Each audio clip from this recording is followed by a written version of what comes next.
প্রত্যেক ড্রাইভারকে হালকা ওয়ারিংয়ের সম্পর্কে ধারণা থাকতে হবে।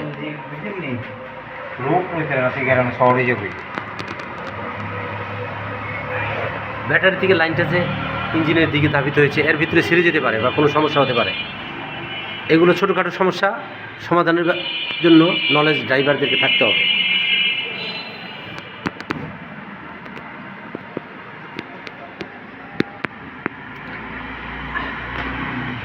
আবার প্রত্যেক মিস্ত্রিকে অবশ্যই একটা লাইসেন্স থাকা দরকার। যারা মিস্ত্রির কাজ করবে তাদেরও লাইসেন্স থাকতে হবে।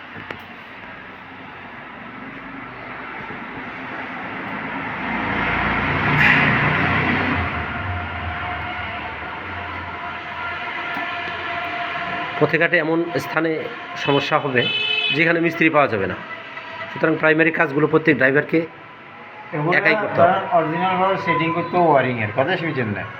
এখন ইঞ্জিন যে বানছে ইঞ্জিনের তো সেরকম লোড মানতেছে না, এই কারণে ওই